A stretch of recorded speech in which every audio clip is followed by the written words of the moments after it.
దర్శన్ చాలా కోపం బయటికి వెళ్ళిపోతూ ఉంటాడు. అనన్య వచ్చి చూస్తూ ఉంటుంది. ఏంటి పంతులు గారు నువ్వే పిలిచావని చెప్పేసి దర్శన్ కోపం వచ్చి వెళ్ళిపోతున్నాడా అని అనన్య అడగగానే, అసలు నేను ఎందుకు పిలుస్తాను అక్క, నేను అసలు కాలే చేయలేదు. సరే అనగానే నువ్వు చేయని చెప్పి నాకు తెలుసు అని అన్న మాటలకి సరే నాకేం అర్థం కాదు. ఇంకా ఏంటక్క మరి ఆయన ఏంటి శోభన మొత్తం పెట్టడానికి నేనే కాల్ చేసి రమ్మని చెప్పి అంటాడేంటి, నా ఫోన్ కాల్ వచ్చింది అంటారేంటి అని శరణ్య అనగానే, పంతులు గారు అయితే అబద్ధం చెప్పలేదులే శరణ్య అని అనన్య అంటూ ఆయనకి నీ ఫోన్ నుండి కాల్ వెళ్ళింది, ఆ కాల్ చేసింది నేనే అని చెప్పి అనన్య అనగానే శరణ్య షాక్ అవుతుంది. ఏంటి నువ్వేం చేసావు అక్క అని అడగగానే, ఇదేంటి ఆయన స్తోమను మొత్తం పెడిచామని చెప్పి నేను అడిగాను, ఏంటి ఇలా ఏం చేసావు, అతని దృష్టిలో ఆయన దృష్టిలో నన్ను దోషగా ఎందుకు నిలబెట్టావు అని శరణ్య అనగానే, నీ కాపుని నిలబెట్టావు అని చెప్పి చేసిన సరే నేను గమనిస్తున్నాను, మీ ఇద్దరు ఎప్పుడు చూసిన ఎడమొహం పడమొహంలో ఉంటున్నారు కదా, అందుకే లేదనుకో అనన్య అనగానే, అది కాని చెప్పి చెప్పొద్దు నాకు అంతా తెలుసు నేను గమనిస్తూనే ఉన్నానులే అనన్య ఇంకా చూస్తూ ఉంటుంది. సరే ఇంకా ఏం మాడదు, ఇబ్బంది పడుతూ ఉంటుంది. దర్శని వద్దనుకోవచ్చు కానీ నా చెల్లి పెళ్ళయింది, అయినా మూడులో గడపడం నాకు ఇష్టం లేదు, అందుకే అలా చేశాను. అసలు పెళ్ళైన తర్వాత పెద్దవాళ్ళు శోభను మొత్తం పెట్టించాలి కానీ ఆనందత్తయ్య గారు ఎందుకు శోభనం జరగకూడదు అనుకుంటున్నారో నాకైతే అర్థం కావట్లేదు అని చెప్పి మూతలు లేవని చెప్పేసి ఆ రోజు పంతులు గారితో ఎందుకు అలా అబద్ధం చెప్పించారు కూడా నాకు తెలియట్లేదు. మిత్ర మధ్య ఎడబాటు ఉన్న విషయం తెలుసు, అది పోవని చెప్పేసి నేను పనిచేశాను. మిత్రకు శోభనం జరిగిందనుకో ఇక్కడ నుండి అయినా దర్శనంతో మార్పులు వస్తుందని చెప్పి నేను చేశాను. చూసారనే అత్తయ్య గారు ఏమనుకుంటారో దర్శనం ఏమనుకుంటారో ఆయన పక్కన పెట్టు, నీ జీవితం బాగుండాలి, ఇద్దరు హ్యాపీ, అందుకే నేను పని చేశాను అని చెప్పి ఆయన చెప్తుంది. కానీ సరే ఆలోచన పడుతుంటుంది. నీ మంచితనం దర్శన్ ఇవాళ కథ రేపైనా మార్చని చెప్పి నాకు నమ్మకం ఉంది. మీ ఇద్దరు దగ్గర అవడం ఒకటే మార్కు, అది మాత్రం గుర్తుపెట్టుకో అని అనని చెప్పేసి వెళ్ళిపోతుంది. ఇంకా సరే ఇంకా ఏం మాట్లాడక అలాగే చూస్తుండదు. ఇంకా అలానే ఇంకా ఏం తెలియదు కాము వెళ్ళిపోతుంది. అక్క కూడా నాతో పాటు పెళ్ళయింది, తన సంతోషం గురించి కాకుండా నా సంతోషం గురించి ఆలోచిస్తుంది. ఏం చేసినా నా మంచిగా చేస్తుంది కదా, అందుకని చేసింది. ఈ కార్యక్రమం పేరుతో ఇద్దరు దగ్గర అవుతాం లేదో తెలీదు, అక్క అనుకున్నట్టుగా మీ ఇద్దరు హ్యాపీగా కలిసిపోతాం లేదో కూడా తెలీదు, కానీ ఆయన నన్ను ఎందుకు వద్దంటున్నారో ఈరోజు అడిగి తెలుసుకోవాలి, ఈ రాత్రికి అడిగి తీరుదా అని చెప్పి శరణ్య అనుకుంటూ ఉంటుంది. లీలావతి వెళ్ళి శరణ్యను రెడీ చేసి తీసుకొస్తూ ఉంటుంది. కాంచన వెళ్ళి ఆయనని రెడీ చేసి తీసుకొస్తుంది. రాజేశ్వరేమో దర్శన్ని అలాగే కోటేశ్వరేమో రోజుని తయారు చేసి తీసుకొస్తూ ఉంటారు. ఇంకా అందరు శోభన రెడీ అవుతుంటారు. కానీ ఆనందమోహన్ ఎలాంటి సంతోషం ఉండదు. అత్తయ్య మమ్మల్ని దీవించండి అని లీలావతిని కోటేశ్వరరావుని అనని అడగని రండి దీవిస్తా అని చెప్పేసి కోటేశ్వర లీలాధిపతి రోహిత్ని అలాగే అనని దీవిస్తూ ఉంటారు. ఇంక శరణ్య చాలా భయపడుతూ టెన్షన్గా చూస్తుంది. ఆనంద ఏమో చాలా కోపం చూస్తూ ఉంటుంది. ఆనంద దగ్గర ఆశవం తీసుకోమ్మా అని లీలావతి అనగానే, ఆ మాట చెప్పాలేంటి, ఆవిడ ఆశవంతే కదా ఈ కార్యక్రమం జరగాలని చెప్పి నేను కోరుకుంటున్నా అని చెప్పి అనగానే ఆనందాల కోపం చూస్తుంటుంది. పిన్ని ఆస్వాదించండి అని రోహిత్ వెళ్తూ ఉంటాడు.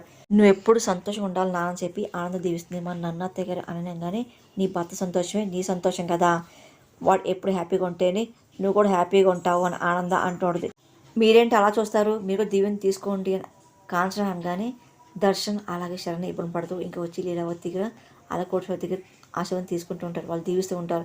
సరే దర్శనం చూస్తూ ఉంటారు, టెన్షన్ పడుతూ భయపడుతూ ఉంటారు. దర్శనం చూసి మోహన్ తిప్పుకుంటూ ఉంటాడు. ఆ తర్వాత ఆనంద దగ్గర వెళ్ళి ఆశీర్వాదం తీసుకుంటూ ఉంటారు, ఇంక దీవిస్తూ ఉంటారు. సరేనే ఏంటి అలా కూడా చెప్పి ఆనంద అడుగుతుంది. ఏంటి అత్తయ్య గారు చెప్పి సరేనే అనగానే, నీ మీద నాకు ఎలాంటి కోపం లేదని చెప్పి ఆనంద అంటుంది. సరే పదండి అని కోటేశ్వర అనగానే అక్క అని చెప్పి ఆనంద పిలుస్తుంది. ఇంకా లీలావతి దగ్గరుండి శరణ్ లోపల తీసుకెళ్తూ ఉంటుంది. సరే ఇదిగో మోతం టైం అవుతుంది పదండి అని చెప్పి కోటేశ్వరం అలాగే రాజేశ్వరం అంటూ ఉంటారు. ఇంకా రోహిత్ని అలాగే దర్శనం లోపల తీసుకెళ్తూ ఉంటారు. కాంచన దగ్గరుండి ఆయనని తీసుకెళ్తుంది. ఆనందం చూస్తూ ఉంటుంది. ఆనందం ఇంకా ఏం మాట్లాడలేక ఇబ్బంది పడుతూ అలా గమనిస్తుంది. ఇంకా అనన్య అందరూ వెళ్ళిపోవడం గమనిస్తుంటుంది. ఆ తర్వాత మళ్ళీ కిందకు వస్తూ ఉంటుంది.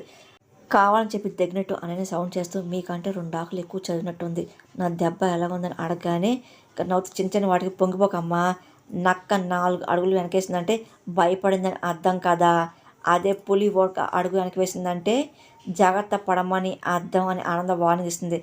నువ్వు నా మీద పంతంతో పెళ్లి చేసుకున్నావు, ఇదిగో నడుస్తుంది మాత్రం నీ జీవితమే కదా, తప్పటడు పడకుండా చూసుకో అని చెప్పి ఆనంద అంటూ ఇంకా చెయ్యి వేస్తూ జాగ్రత్త అని చెప్పి చెప్తుండదు. అన్నయ్య మొత్తం గమనిస్తుంది. కాంచన ఇంకా ఏం మాటలు అన్నీ వింటుండదు. ఆనంద వెళ్ళిపోయాక అన్నయ్యకి ఇంకా చాలా కోపం వస్తూ ఉంటుంది. దర్శన్ రూమ్కి వెళ్తాడు. ఇంకా చాలా అసహ్యంగా కోపంగా చూస్తూ ఉంటాడు. రోహిత్ మాత్రం చాలా సంతోషపడుతూ ఉంటాడు. ఎప్పుడప్పుడు అనన్య వస్తుందా తను జీవితం పంచుకొని చెప్పి అనుకుంటూ ఆరాటంగా ఎదురు చూస్తూ ఉంటాడు. దర్శన్ పదే చిరాకు వస్తూ ఉంటుంది. అనన్య మోహన్ చూడడం ఇష్టపడ్డాడు. మొత్తం లోపల డెకరేషన్ చూస్తుంటాడు, అసహించుకుంటూ ఉంటాడు.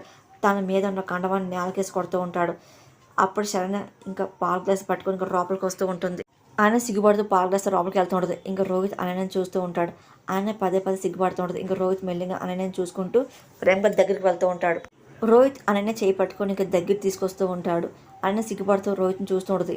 అక్కడ దర్శన్ చాలా కోపంగా శరణ్య చేతిలో ఉన్న పాలగ్లాస్ తీసుకుంటాడు. ఇంకొకసారి కింద పడేస్తాడు. అది చూసి అనన్య చాలా బాధపడుతూ ఉంటుంది. ఇంకా అలా చూస్తుంది. అక్కడ రోహిత్ ఏమో చాలా ప్రేమగా అనన్య చేతిలో ఉన్న పాలగ్లాస్ తీసుకుని పక్కన పెడుతూ ఉంటాడు. ఈలోగా అనన్య వెళ్ళి రోహిత్ కాళ్ళ మీద పడి ఆశీర్వాదం తీసుకుంటుంది. ఏంటిదంతా అని రోహిత్ అడుగుతుంటాడు. అన్న ఆచారం కదండి అని అనన్య అంటూ ఉంటుంది. అక్కడ దర్శన్ మాత్రం శరణ్యని చాలా కోపంగా చూస్తుంటాడు. ఒక్కసారిగా చాలా ఆవేశంగా బెడ్కి వెళ్తుంటాడు. అక్కడ డెకరేట్ చేసిన పూలతో ఉన్న దుప్పటిని ఒక్కసారిగా ఇసురు కొడుతూ ఉంటాడు. శరణ్య మీద ఆ పూలను పడుతూ ఉంటాయి. ఇంకా చూసి శరణ్య కళ్ళం నీళ్ళు తెచ్చుకుంటుంది. దర్శన్ మాత్రం చాలా ఆవేశంతో కోపంతో రగిలిపోతూ ఉంటాడు. శరణ్య పదే పదే చాలా కోపంగా చూస్తూ ఉంటాడు. చిరాకిచ్చుకుంటూ ఉంటాడు. అసహించుకుంటూ చూస్తూ ఉంటాడు. అవన్నీ ఇంకా శరణ్య తట్టుకోలేకపోతుంది. కళ్ళం నీళ్ళు తెచ్చుకొని ఇంకా అన్నీ చూస్తూ ఉంటుంది. ఇలాంటి నాటకాలు నా దగ్గర ఆడుకో, ఇదంతా నా కోసం చేస్తున్నావు కదా, చీ అంటున్నా నాకు దగ్గర అవడానికి ప్రయత్నిస్తావా, అసహ్యం వేయట్లేదని నీకు అని చెప్పి దర్శన్ చాలా కోపంగా తిడుతూ ఉంటాడు. ఇంకా అనన్య ఏడుస్తూ ఉంటుంది. అక్కడ రోహిత్ ఏమో చాలా సంతోషపడుతూ ఉంటాడు. ఇదంతా నాకు కల్లాగా ఉంది. అసలు మా పిన్నికి ఇచ్చిన మాట నిలబెట్టుకోవడం కోసం నేను నా లైఫ్లోకి తెచ్చుకున్నానని చెప్పి అనుకున్నాను చెప్పేసి నాకు ఇప్పుడు అర్థమవుతుంది అని చెప్పి రోహిత్ సంతోషపడుతూ ఉంటాడు. నా లైఫ్లో కోల్పోయిన ఆనందాన్ని తిరిగి నాకు ఇవ్వడానికే నువ్వు నా లైఫ్లోకి వచ్చావని చెప్పేసి నాకు అర్థమవుతుందని చెప్పి రోహిత్ చాలా గొప్పగా చెప్తూ ఉంటాడు. ఆ మాటలు విన్న అననే చాలా సంతోషపడుతూ ఉంటుంది. ఇంకా రోహిత్ అలాగే ప్రేమ చూస్తుంటుంది. దర్శన్ ఒకటి తర్వాత ఒకటి అన్నీ ఇంకా నేలకేసి కొడుతూ ఉంటాడు. ఆ తర్వాత పిల్లో తీసి కింద వేస్తూ ఉంటాడు. నువ్వు ఎక్కడ నేను అక్కడ అని చెప్పి అంటూ ఉంటాడు. అసలు దగ్గర కాకూడదు అంటారా అని సడన్గానే ఫస్ట్ అని చెప్పేది అదే కదా, నీకు అర్థం కావట్లని చెప్పి దర్శన్ అరుస్తూ ఉంటాడు. అసలు ఫస్ట్ నన్ను వద్దని అంటున్నారు, అసలు ఒకటి అంటుంది కదా ఆ కారణం ఏంటి చెప్పండి అని శరణంగానే ఏ చీట్ చేసావు, కారణం నీకు తెలియదు అని చెప్పి దర్శనం నిలదీస్తూ ఉంటాడు. నిజంగా నాకేమీ నేను తెలీదు, నేను చీట్ చేయాల, నన్ను వద్దనుకోవడానికి లెటర్ రాయడానికి కారణం ఉంటుంది కదా, అసలు నేను ఎందుకు వద్దనుకుంటున్నారు చెప్పండి అని శరణంగానే నీకు చెప్పాల్సిన అవసరం నాకు లేదని దర్శనం అంటూ ఉంటాడు. నాకు తెలుసుకోవాల్సిన అవసరం ఉంది ఎందుకంటే అని చెప్పి మెడలో తాళి చూపిస్తూ ఉంటుంది. ఇంకా శరణ్ ఇంకా అలాగే దర్శనం కోపంగా చూస్తూ ఉంటాడు. నాకు ఈ తాలిబంధం ఉందన్నట్టు చెప్తూ ఉంటుంది.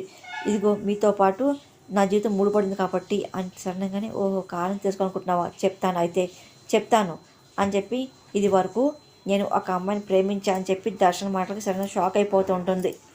దాని పేరు సమీర. మా షాప్లో నేను చూడకముందే 3 సంవత్సరాలు మేము ప్రేమించుకుంటున్నాం. నా కోసమే తను ఇక్కడ యూఎస్కి వచ్చింది అని దర్శన్ చెప్తూ ఉంటాడు. ఇంకా అన్ని తనతో గడిపిన శరణ్ అన్నీ గుర్తెచ్చుకొని శరణ్ చెప్తూ ఉంటాడు. శరణ్ షాక్ అయిపోతూ ఉంటుంది. అంటే ఆ రోజు లెటర్లో రాసింది దీని గురించి నేను తప్పుగా అర్థం చేసిన మాట అని చెప్పి శరణ్ అర్థమవుతుంటుంది. నేను శరణ్ పెళ్లి చేసుకున్నాక మా అమ్మ అడ్డుపడింది, అగ్నిసాక్షిగా నీ మెడలో తాళి కట్టినా నువ్వు నా భార్య కాదు అని చెప్పి దర్శనం మాటలకు శరణ్ షాక్ అవుతుంది, ఏడుస్తూ ఉంటుంది. పవిత్రమైన ఆత్మసాక్షిగా సమీర నా భార్య ఇప్పటి కూడా ఎప్పటికీ గోడ అని చెప్పి దర్శనం అంటూ ఉంటాడు. ఆ మాటల్ని శరణ తట్టుకోలేకపోతుంది. ఇంకా కుమిలి కుమిలి ఏడుస్తుంటుంది. అక్కడ రోహిత్ ఏమో అన్నయ్య దగ్గర అవ్వాలనుకుంటాడు. ఇంకా శరణ ఇంకొకసారి పాగ్లాస్ తీసుకొని ఇంకా వెళ్ళి అక్కడ వాష్ బేసిన్ వంపేస్తూ ఉంటుంది. అదేంటి పాలని అలా వంపేస్తున్నావేంటి అనన్య అని చెప్పి రోహిత్ అడుగుతూ ఉంటాడు. కానీ అనన్య మాత్రం ఏం మాట్లాడదు. ఒకసారిగా బాటిల్ తీసుకొస్తూ ఉంటుంది. రోహిత్ చూసి షాక్ అయిపోతూ ఉంటాడు. ఏంటి అని చెప్పి అడగబోతూ ఉంటాడు. ఏంటి మందు తీసుకొచ్చావేంటి అని రోహిత్ అడుగుతూ ఉంటారు. ఈ టైంలో పాలదని చెప్పి నాకు తెలుసు, మీరు అన్నట్టే ఈ ఆచారాలు కాదు, కానీ మీ ఆనందమే నాకు ముఖ్యం అని చెప్పేసి సరేనే అంటూ ఇంకా మందు పోసి ఇంకా రోహిత్కి ఇస్తూ ఉంటుంది. అనన్య అని రోహిత్ అనగానే ఏమండి ఎవరు తెలియదులేండి, ఇదిగో నేను ఎవరు చెప్పను, ఇదిగో అసలు మీ భార్యను చేసుకుని నాకు ఎంత గొప్ప జీవితం ఇచ్చారు, మీ సంతోషమే నా సంతోషం అండి అని అనన్య చెప్తూ ఉంటుంది. రోహిత్ ఇబ్బంది పడుతూ ఉంటాడు. తీసుకోండి అని చెప్పి అనన్య ఇస్తూ ఉంటుంది. ఇంకా రోహిత్ ఇంకా ఏం మాట్లాడిపోతూ ఉంటాడు. నేను చెప్తానుగా నా కోసం తీసుకోండి అని చెప్పి అనన్య ఇంకా తాగమని చెప్పి ఇస్తూ ఉంటుంది. ఇంకా రోహిత్ తీసుకుంటూ ఉంటాడు. అలాగే చూస్తూ ఉంటాడు. తాగమంటాగా చెప్పి అనగానే ఇంకా రోహిత్ ఇంకా మందు తాగుతూ ఉంటాడు. ఇంకా అనన్య సిగ్గుపడుతూ ఉంటుంది. నువ్వెప్పుడులా మత్తులో ఉండాలి, ఇలా ఉంటేనే నిన్ను ఆయుధంలో చేసుకొని ఆనందంగా పగ తీర్చుకుంటా, సరే నా గురించి సరే నా చెల్లి పరిస్థితి అక్కడ ఎలా ఉందో ఏంటో అని చెప్పేసి అనన్య అదే పరంగా శరణ్య గురించి ఆలోచించుకుంటూ నవ్వుకుంటూ ఉంటుంది.